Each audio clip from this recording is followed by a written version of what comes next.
Welcome back to another reading and correcting of The Used Child by me, Kindar, the Tiger Writes, and Ty, the Tiger Supervisor. Today we are doing chapter 14.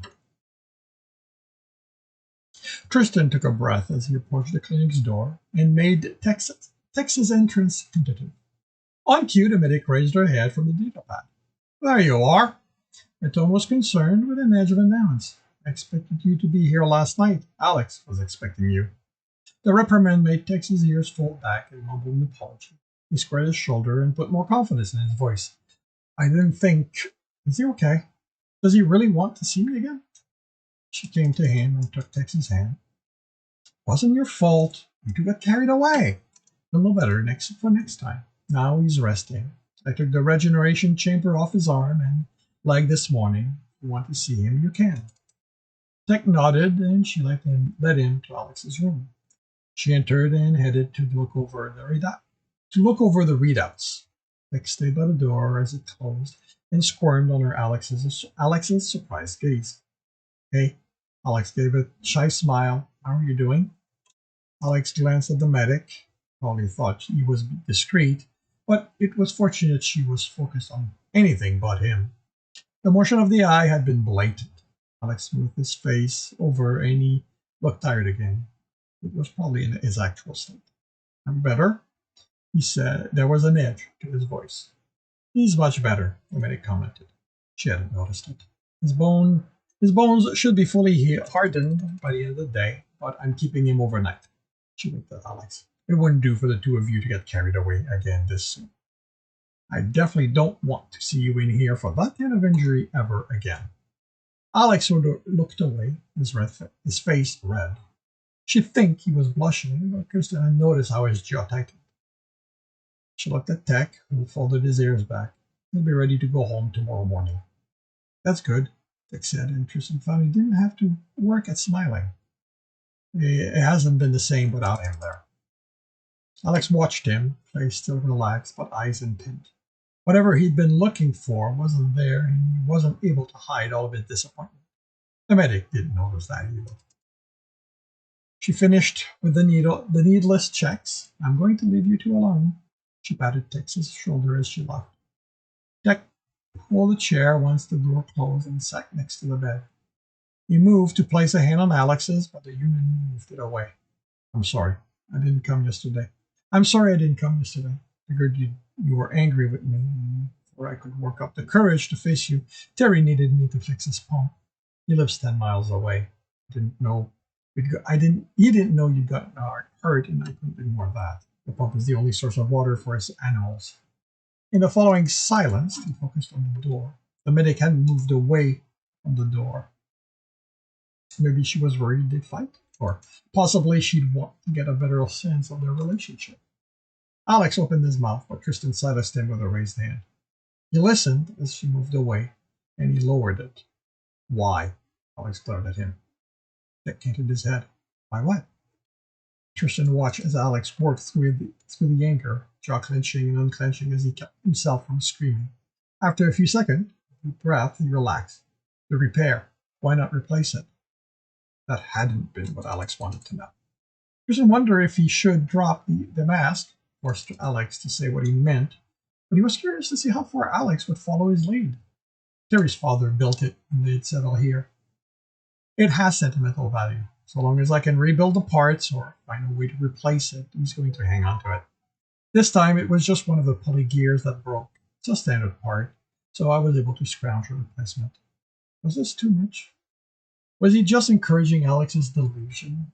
He pushed his concern aside and put more emotion in his voice. "How are you doing? Really?" Anger flashed in Alex's eyes. His entire face hardened and Tristan thought he'd broken through Alex's control. But he closed his eyes, breathed slowly, and when he answered, his voice was almost calm. "I'm okay." His face could fool anyone. Tristan was impressed. Alex should be trying to strangle him, but even the readout had just jumped through the initial spike. Was he doing this to keep the medic from worrying? "I don't think I'll be able to run tomorrow.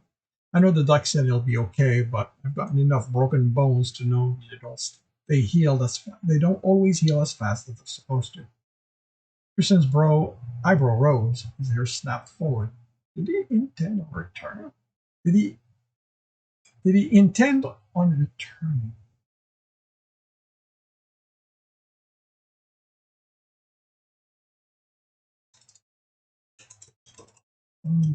Yeah, that's. Did he intend on returning? Yeah. Why? How could he consider that after what Tristan had done to him? Don't worry, Tech said. I'm just running. It's just running. We can get back to it once we're sure you're fully healed. Alex danced. He wasn't getting ready to strike, but he wanted to do something. Again, he displayed an amount of self-control Tristan hadn't often seen in humans. I'm tired, he finally said. If you don't mind, I'm going to sleep some more. Of course not, Tristan. I'll leave. If you need anything, contact me and I'll come. Okay? Alex nodded. Before he could stop himself, Tristan reached for Alex. He ignored how the human flinched and closed his eyes as he moved to a lock of hair that had fallen over Alex's eyes back in place. He looked at his hand as he headed for the door. What had that been about? He stopped before entering the door sensor field. Alex, he said without turning. Snapped his mouth shut. Apologizing? Had he really been about to apologize? What did he have to apologize about? Alex had brought this on himself. He wiped the anger off his face and put the tech mask back on before leaving the room. He's tired.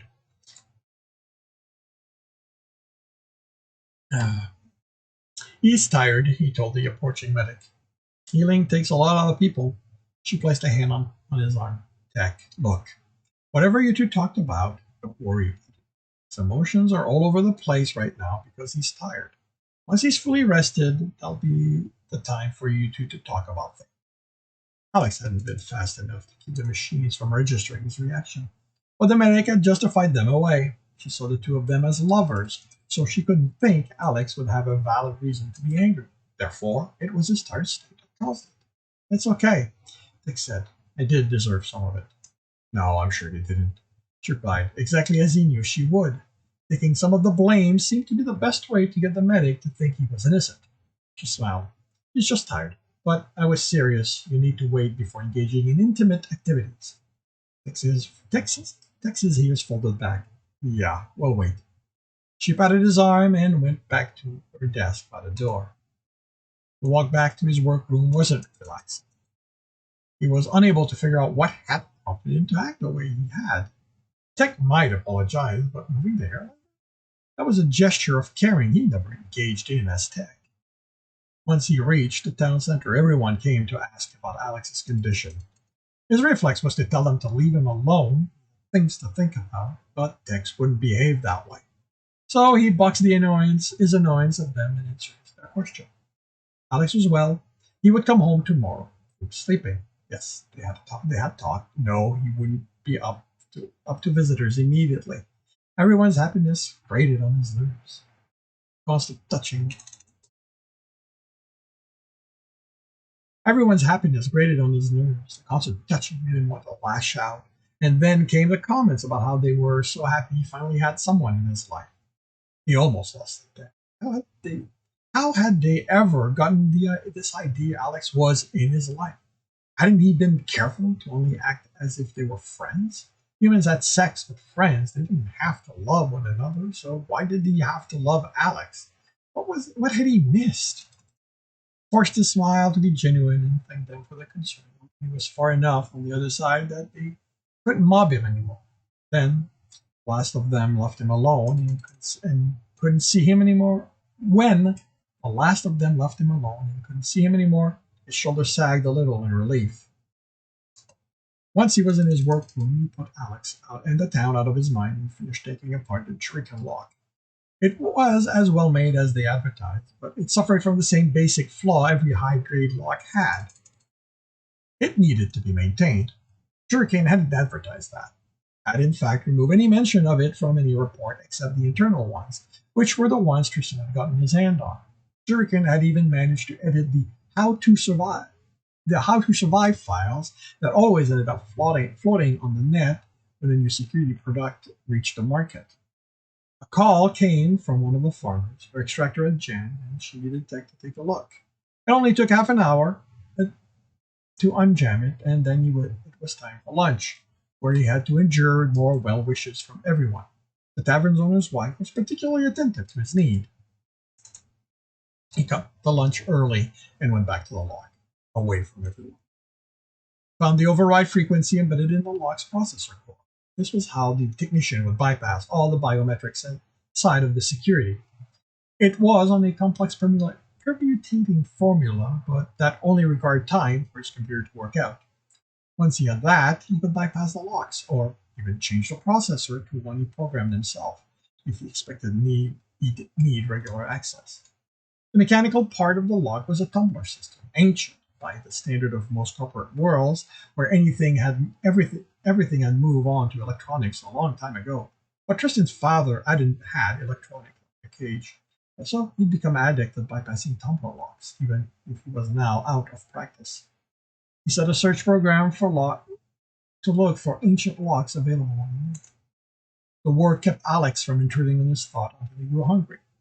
He went to the kitchen and realized there was no meal waiting for him. It annoyed him that he'd grown accustomed to the human preparing meals, that he'd grown to appreciate the taste of the food. He took a nutrient bar and ate it. That was all he needed. He let Alex cook because it gave the humans something to do. Once he was gone, Tristan would go back to the way things had been, to the way things should be, to the way he wanted them. The hover was sluggish. Tristan should have taken the time to tune it up. He planned on it, but the tavern owner had been late bringing it, so there had been no time. He considered getting a hover of his own. He wouldn't need it often, but by the time he did, it would ensure it would be in good working order. You'd have to add a building to store it.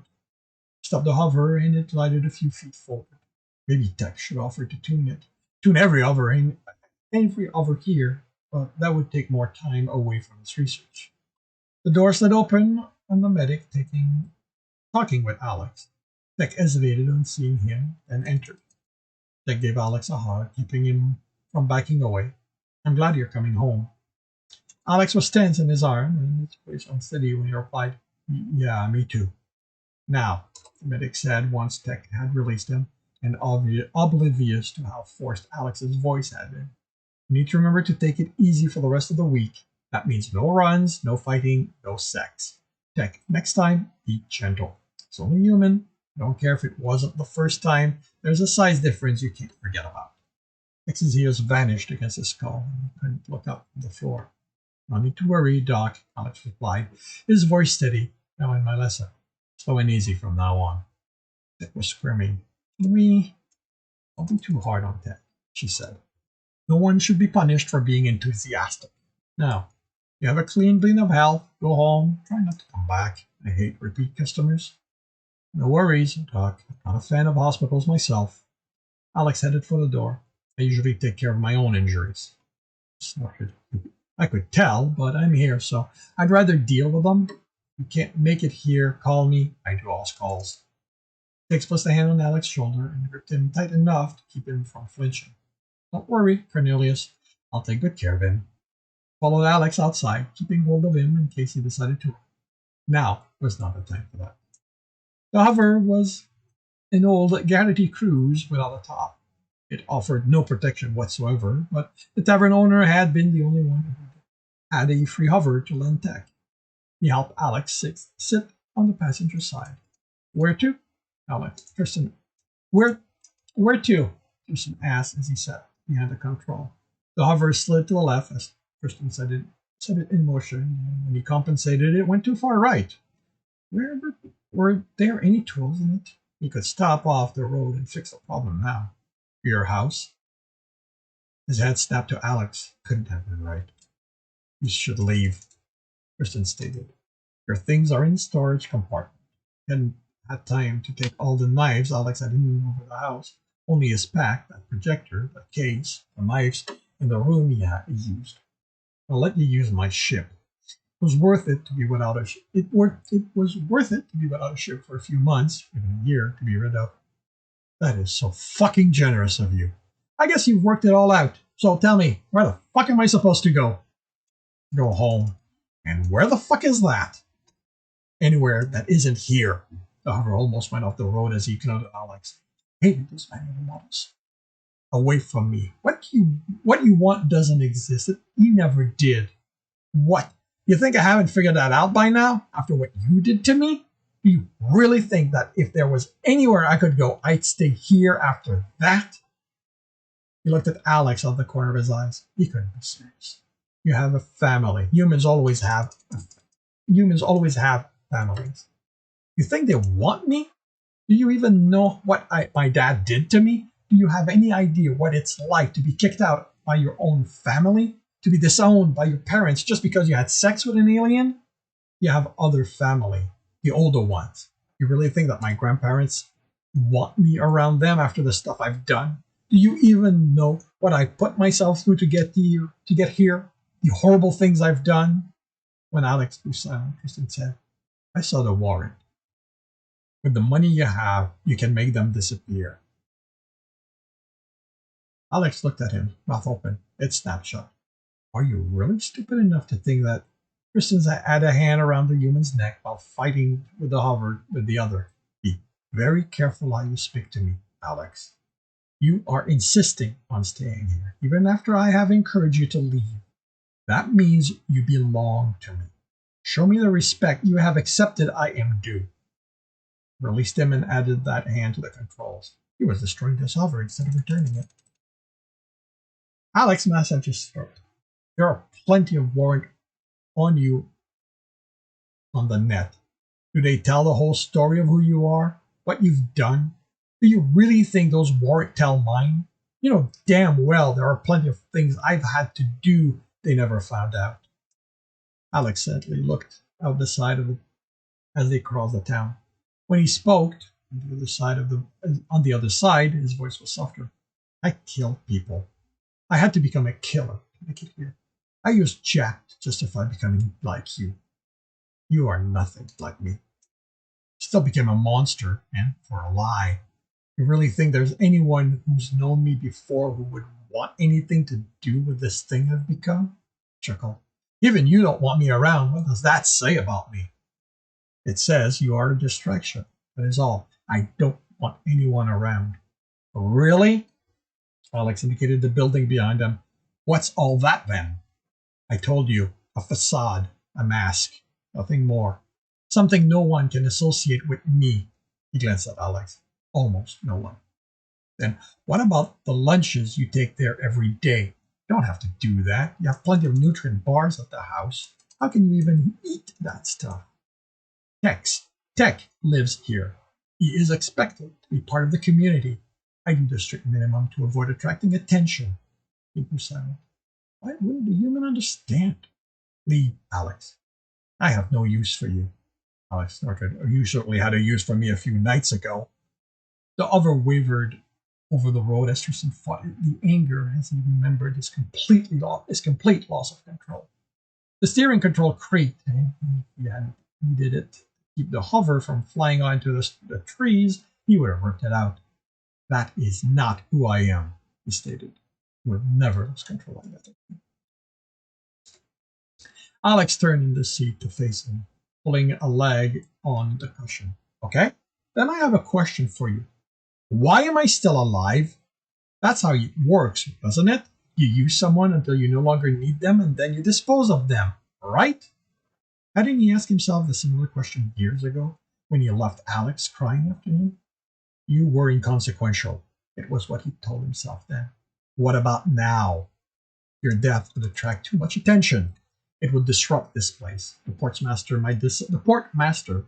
might decide to bring in strangers to find out what happened. I will not have the time I have invested in this place wasted because of you. Alex crossed his arm. Fine, I'm staying. Very well. Then tell me why you are staying. Told you, I came here for you. I did an unimaginable thing so I'd be able to find you. I destroyed everything I might have had on my way here. Tristan listened to the words, the hesitation, the pauses. He turned to face Alex. Now, tell me the truth. I did. All that was so I could find you. No, it was so you could find Jack. You have accepted He does not exist. You can go back to the life. They don't care. They won't care what you've done, who you are. Alex opened his mouth. Do not lie to me, Alex. Didn't lie. You did not tell me the whole truth. Alex opened and closed his mouth. I don't know, okay? I thought I saw. Shut up. Think. Sure. I don't know if my reasons would even be the truth, but I don't want to go. Tristan controlled his breathing and looked up. This was clearly the work of the universe. This is the last time I will say this. Leave Alex. No. Tristan nodded. Fine. He would adjust. The universe thought this human would be his downfall, and it hadn't learned anything from its previous attempt. It would make use of the human until an opportunity presented itself to remove him. It was simply a question of time. Tristan kept the hover for 2 days, under the excuse of needing it since Alex couldn't exert himself. During that time, he repaired it. Destroying it would raise questions. He'd have to explain how it had happened. He would have to make sure the wreckage matched whatever he said. Repairing it was easier to explain as Tex's way of thanking the tavern owner for lending it to him. For the following 2 days, walking was their only exercise. Then they ran, and the day after that, they were training. Tristan pushed hard, expecting Alex to give up and leave.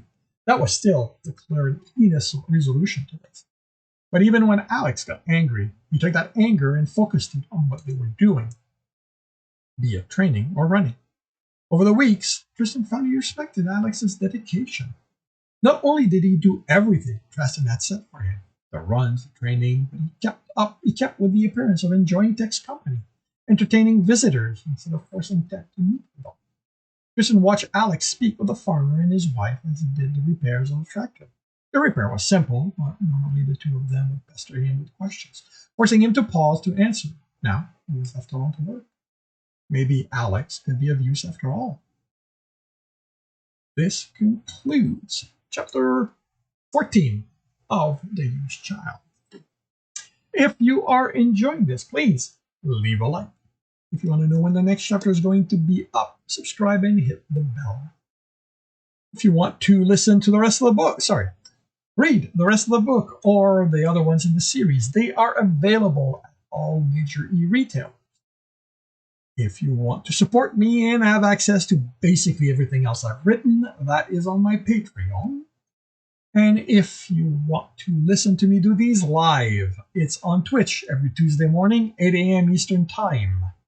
The links are in the notes. And with that, I shall wish you a good day.